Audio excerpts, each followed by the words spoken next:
Eis que o lugar em que habitamos diante da tua face nos é estreito. Vamos, pois, até o Jordão e tomamos de lá cada um de nós uma viga, e façamos ali um lugar para habitar ali. E disse Elide, e disse um: serve-te de ires com teus servos. E ele disse: eu irei. E foi com eles, e chegando eles ao Jordão, cortaram madeira. Sucedeu que, derribando um deles uma viga, o ferro caiu na água, e clamou e disse: ai, meu senhor, porque é emprestado. E disse o homem de Deus: onde caiu? Demonstrando-lhe o lugar, cortou um pau e lançou ali, e fez nadar o ferro. E disse: levante. Então ele estendeu a sua mão e tomou. Amém? Amém. Vamos pode se assentar no nome de Jesus. Irmãos, a escola de profeta, ela foi fundada pelo profeta Samuel. E haviam 3 núcleos na época da escola de profeta.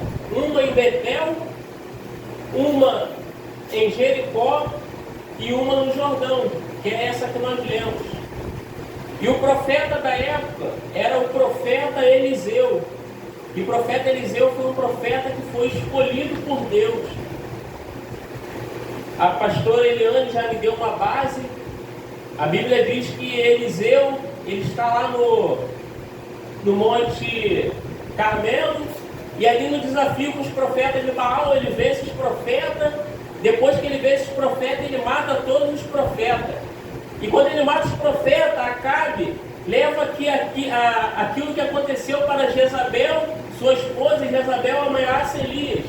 E ali Elias, ele despede do seu moço e vai para o deserto. E ali no deserto ele fica embaixo de um pé de zimbro e dorme, e o Senhor manda um anjo que sustenta ele, que coloca na cabeceira dele um pão e uma gotinha de água, e desperta ele dizendo: vai-te, porque muito comprido é o seu caminho. E ali Elias vai e anda 40 dias e 40 noites até o Monte Horebe. E no Monte Horebe é onde a pastora Eliane falou na palavra introdutória que Deus aparece para ele e fala com ele. Quando Deus fala com ele, Deus dá uma ordenância. Agora você volta para o deserto de Damasco, unge Azael, rei sobre a Síria. Você unge Arrael, rei sobre a Síria, Jeú, rei de Israel, e Eliseu, profeta, em seu lugar. E assim ele faz. Então ele vai lá, chama Eliseu, segundo a ordem do Senhor, e Eliseu ali segue a Elias. E ali eles vão peregrinando. Eles vão primeiro, eles saem de Gilgal, vai até Betel. De Betel eles vão até Jericó. E de Jericó eles vão até o Jordão. Quando eles chegam diante do Jordão, havia o mar, o Rio Jordão, perdão. Elias pega a sua capa e bate no rio, o rio se abre. E eles passando, enquanto eles estão passando, Elias fala: me pede o que você quiser. Ele vai lá e fala: Eliseu, eu peço-te unção dobrada do Espírito que está sobre ti. Elias fala: é uma coisa dura que você está me pedindo, mas se você me ver Deus me levando, Ele vai te conceder, mas se não ver, Ele não vai te conceder. Ainda eles falando e caminhando, a Bíblia diz que veio uma carruagem de fogo, com cavalos de fogo, e separou os dois. E quando separa os dois, Elias é levado num redemoinho. Enquanto ele está subindo, a capa dele cai. E quando a capa dele cai, Eliseu pega a capa. E ali ele já está diante da responsabilidade, ou seja, foi concedido a porção dobrada do espírito de Elias. Então ele pega aquela capa e ele já está diante do seu primeiro desafio, que é o quê? Voltar ao Rio Jordão. Ele passou, ele tinha que voltar. Então ele pega a capa de Elias e bate na água e fala: aonde está o Senhor, Deus de Elias? E bate na água. Quando ele bate na água, o Rio Jordão abre. Os profetas que estão do outro lado, vê ele vindo no meio do rio, eles temem, ele fala: o espírito de Elias está sobre Eliseu. E ali se prostraram diante dele. Então, ali ele já está diante dessa responsabilidade. E aqui eu tenho uma palavra para o nosso coração. Aleluia. Quem me dera se servir ao Senhor fosse só isso. Ver o milagre do Senhor, a gente contemplar os milagres do Senhor, contemplar a mão de Deus ao nosso favor, Aleluia. ver o agir de Deus em nossa vida. Se fosse só isso, seria bom. Mas também não é só isso. Junto da unção, das bênçãos, das portas abertas, vem também as responsabilidades. Aleluia. Que é o quê? Ele recebendo a unção, o espírito dobrado de Elias, também vem a responsabilidade de quê? De assumir a escola de profeta. E aqui a gente aprende, irmãos, que se a gente quer ver o agir de Deus ao nosso favor, que a gente quer ver o sobrenatural de Deus no nosso dia a dia, temos o quê? Que também assumir as responsabilidades que vem, que é o quê? A responsabilidade com a nossa congregação. Se esforçar para vir em todos os cultos.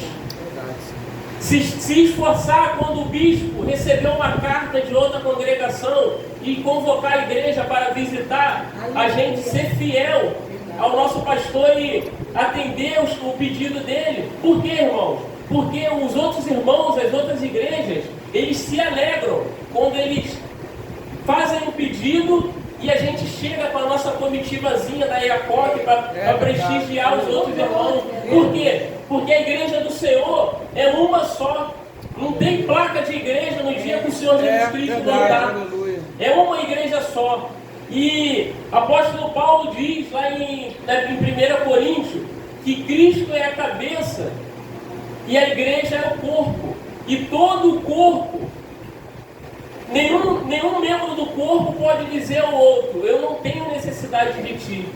Todo membro do corpo é útil, um para o outro. Para o quê? Para caminhar. Então todos nós dependemos um do outro. Mas para que a gente venha contar um com o outro, é necessário ter a responsabilidade no ministério, no reino de Deus. Aleluia. Então, depois disso, Eliseu recebe essa responsabilidade de ser o quê? Da escola de profeta. Aleluia. E a Bíblia diz que havia todo profeta, ele tinha o quê? Ele tinha o seu moço. Ser moço de um profeta era o quê? Era como se fosse, nos dias de hoje, um estágio. Aquele aluno que se destacava, aquele aluno que se empenhava, ele avançava um estágio, sendo o quê? O moço do profeta. E no caso de Eliseu, o moço do profeta dele era quem? Geazi. Porém, Geazi vendeu o seu ministério. Por quê? Pela cobiça dos olhos. Pela cobiça dos olhos, Geazi vende a oportunidade de ser um profeta por 2 talentos de prata e 2 mudas de vestes. Por quê? Por causa da cobiça dos olhos. Porque a Bíblia diz que quando Eliseu, ele cura Naamã, o sírio, Naamã ali com um coração de gratidão, leva a oferta para Eliseu. Mas Eliseu recusa a oferta. Ele oferece de novo, insiste. E Eliseu recusa, ele não quer. Não que seja errado receber oferta. Receber uma oferta não é errado, porque até mesmo Jesus recebia as ofertas no ministério. Após Jesus, os apóstolos recebiam as ofertas, mas por algum motivo ele não quis receber aquela oferta. Dá licença, mas obrigado, cara. Pode trazer um pouquinho de água para mim, por favor? Ele não quis receber aquela oferta. Então Geazi, ele vê aquela oportunidade e aqui no capítulo 5, versículo 20, Geazi fala: eis que o meu Senhor impediu a esse Naamã que na sua mão desse alguma coisa que trazia, porém tão certo como vive o Senhor, que eu hei de correr atrás dele e tomar alguma coisa. Obrigado. Pela cobiça dos olhos, Geazi, o que ele faz? Ele mente para o profeta. E ele fala, quando ele vê aquela oportunidade, ele mente e ele chega, corre até Naamã de novo e fala: olha, veio uns 2 filhos do profeta lá de Efraim, e meu senhor mandou vir até aqui para pegar uma porção da oferta. só um talento de prata e umas vestes. Naamã, pela gratidão, fala, não, então toma 2 talentos de prata e 2 vestes. E ele volta com os 2 talentos e com a veste. E quando ele chega em casa de novo, o profeta Eliseu chega até ele, Geazi, de onde você veio? Ele mente a segunda vez, eu não fui nem aqui nem ali. Então o profeta vai lá e fala para ele, porventura, o meu coração não foi contigo? E o profeta fala para ele, porventura o meu coração não foi contigo? Quando daquele homem voltou sobre o seu carro a encontrar-te? Era isso, ocasião para tomar prata, para tomar vestes, olivas, vinhas, ovelha, bois, servos e servas? Mas espera aí, não foi isso que Geazi pegou? Ele pegou, foi 2 talentos de prata e 2 vestes. Mas ele esqueceu que Deus revela certas coisas a seus profetas. Glória a Deus. Então, Deus revelou para o profeta Eliseu que no coração de Geazi não estava voltado na obra, no ministério. O desejo dele era ter olivas, era ter vinhas, ovelhas, bois, servos. Ou seja, pela cobiça do olho, ele vendeu o ministério. Então, meus irmãos, uma lição para a gente, que a gente venha atentar, que a gente venha... A Bíblia diz que o olho é a candeia do corpo. Se os nossos olhos forem bons, todo o corpo terá luz. Mas se forem maus, todo o corpo será tenebroso. Então, muitas das vezes, a gente cobiça as coisas do mundo e pode correr o risco de perverter o nosso coração. Não foi assim no começo? Quando a serpente engana Eva, distorce o que o Senhor falou. E depois daquelas palavras persuasivas, a Bíblia diz que Eva ela olha para o fruto do conhecimento do bem e do mal e viu que era bom aos olhos. Então ela pega do fruto e comeu, pecando contra o Senhor. Mais adiante, a Bíblia diz que Abraão e Ló prosperaram. E eles ficaram muito ricos e a terra era pequena para eles dois. E houve contradição entre pastores de Abraão e de Ló. Abraão chega até Ló e fala, a gente é irmão, que não venha ter contradição entre os meus pastores e os seus. Faz o seguinte, escolhe para onde você quer ir. Se você for para a esquerda, eu vou para a direita. Se tu for para a direita, eu vou para a esquerda. A Bíblia diz que Ló olhou para as campinas do Jordão, que era verdejante, e ele escolheu ir a Campinas de Jordão e habitou em Gomorra, uma cidade onde havia homens maus que faziam coisas que eram abomináveis aos olhos do Senhor. E mais adiante o Senhor destruiu aquela cidade, mandando fogo e enxofre. E Ló só não morreu porque Abraão intercedeu por ele, por causa da cobiça dos olhos. Aleluia. Então que a gente venha ter nossos olhos, primeiramente, no reino dos céus. Aleluia. E as demais coisas serão acrescentadas, aleluia, segundo a nossa necessidade. Porque Deus sabe o que é preciso para a gente, mesmo antes da gente pedir. Aleluia. E Geazi vende o seu ministério. Então chega no capítulo 6, da onde a gente leu, que os filhos do profeta chegam até ele, ao profeta Eliseu, e falam, o lugar que a gente habita diante de ti é estreito. Por quê? Porque Eliseu estava no Jordão. Se Geazi se corrompeu, abriu uma vaga para alguém se tornar o moço do profeta. Aleluia. Como ele estava ali, os filhos do profeta falaram, conjecturando, né, meus irmãos? É a nossa oportunidade. Então a primeira atitude que eles tomam para Eliseu, o lugar é estreito, vamos melhorar, vamos até o Jordão, porque o lugar é estreito, vamos fazer um lugar maior. E a primeira coisa que a gente entende, se a gente quer alcançar algo da parte do Senhor, nós temos o quê? Procurar sair da zona de conforto. Aleluia. Melhorar diante de Deus, orar um pouco mais, buscar um pouco mais da presença do Senhor. Verdade. Os dias que não tem reunião aqui na nossa congregação, que a gente venha visitar outras igrejas. Para o quê? Isaías diz: buscai ao Senhor enquanto se pode achar, invocai enquanto está perto. Então a gente tem que procurar melhorar, procurar crescer, e não só no reino espiritual, na nossa vida também. A gente às vezes não está com o tempo livre, procurar fazer um curso, procurar melhorar, procurar fazer algo que venha edificar a nossa vida. Para o quê? Porque Deus se agrada disso. Aleluia. É a primeira atitude, sair da zona de conforto. No capítulo 2, eles falam isso: vamos para o Jordão, e lá a gente pega a viga. E Eliseu disse: ide. Então a Bíblia diz que um deles disse: serve-te de ir com teus servos. E ele disse: eu irei. Por quê? Porque esse jovem viu que ele estava diante de uma oportunidade. Aleluia. E uma coisa que eu vou dizer aqui para os irmãos: há uma grande diferença entre oportunidade perdida e oportunidade mal aproveitada. Eu vou dizer de novo para os irmãos entenderem: há uma diferença entre oportunidade perdida e oportunidade mal aproveitada. Um exemplo: quem pega a condução aqui sabe. Você está indo para o teu ponto de ônibus. Quando você está chegando, o ônibus passa.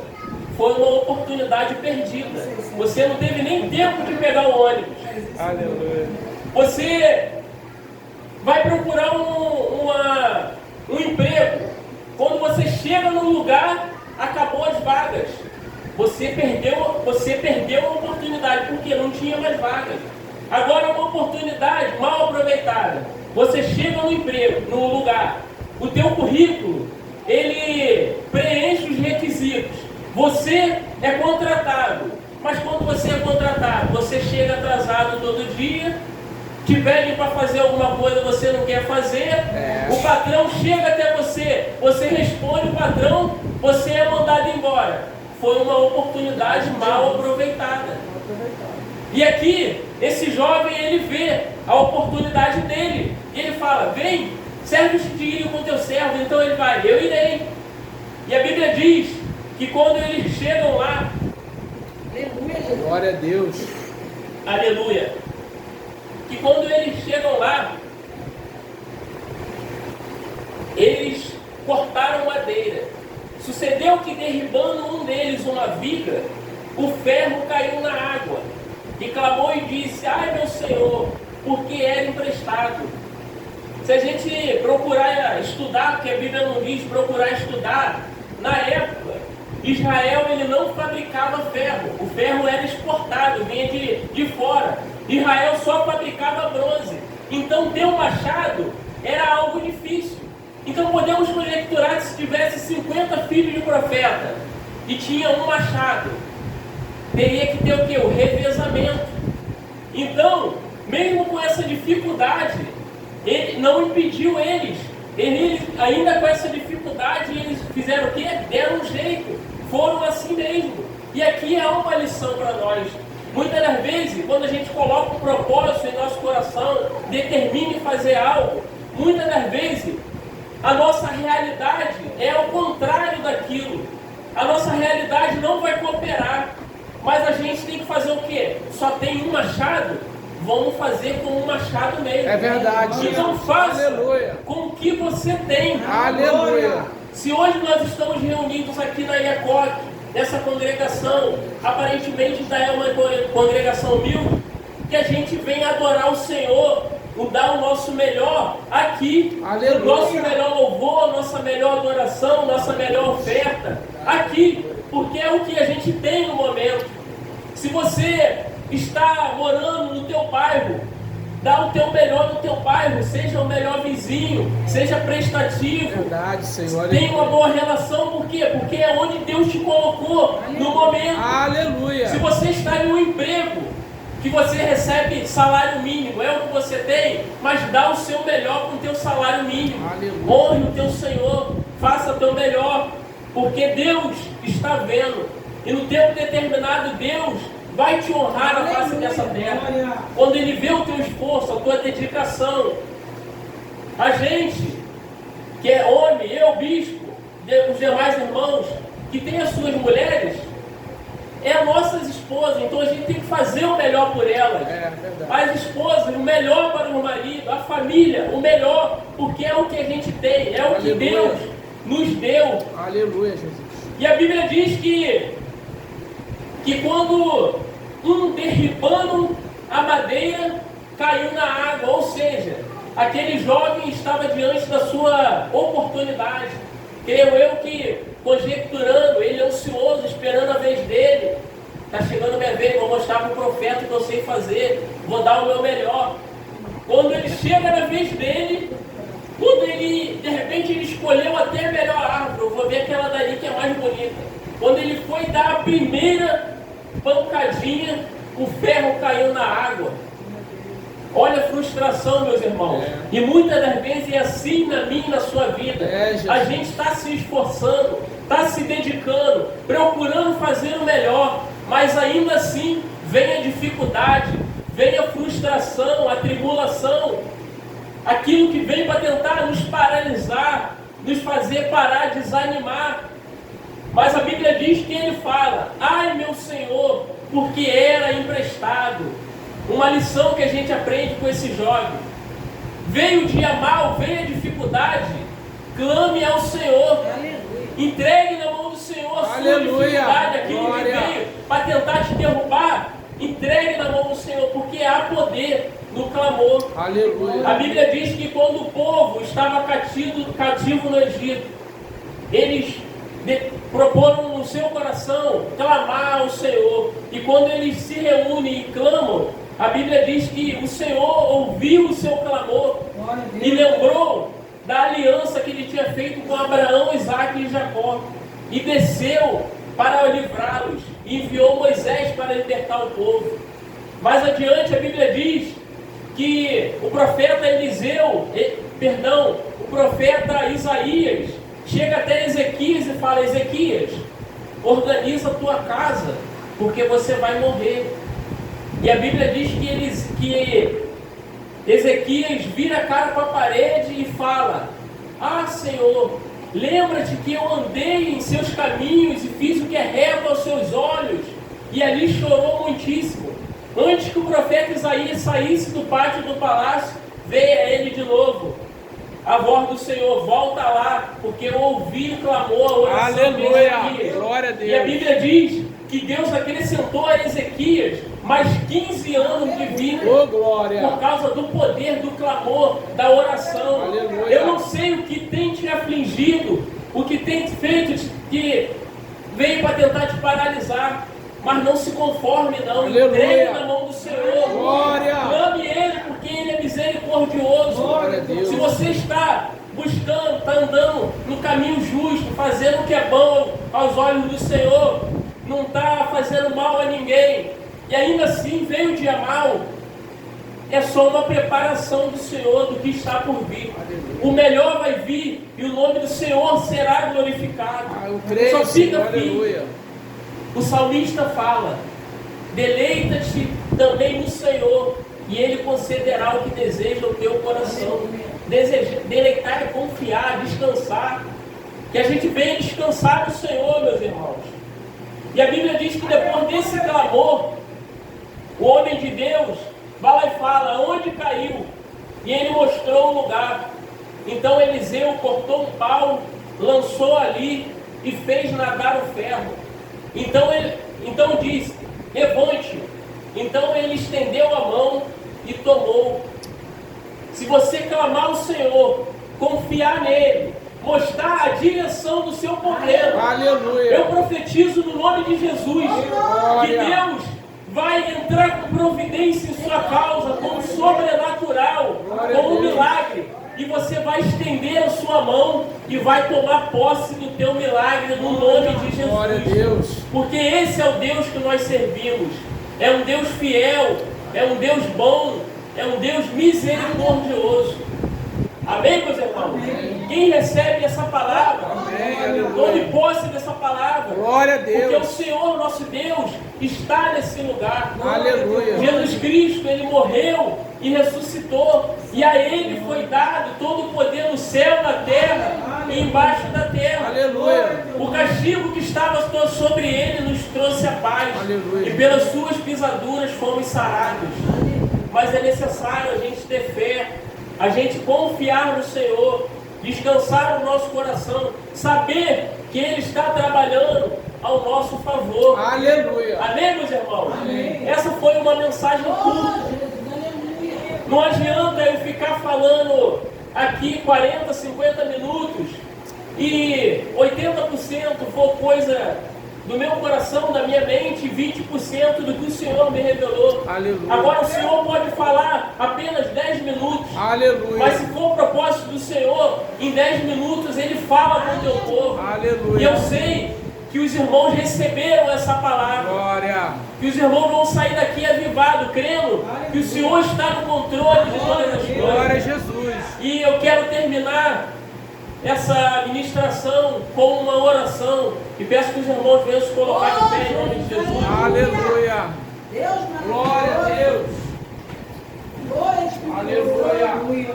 Santo teu nome, Senhor. Senhor, meu Deus e meu Pai, Pai amado, Pai querido. Oh, aleluia. Senhor, está diante de Ti, meu Pai, os Teus filhos, meu Pai, que continuamente, meu Pai, têm buscado a Sua face, Pai.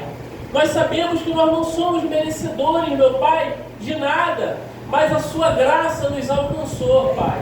Então eu clamo nessa noite, meu Pai, se entrou alguém aqui triste, desanimado, que venha sair daqui edificado, cheio da Sua presença, crendo que o Senhor está conosco, que o Senhor está no controle de todas as coisas, Pai.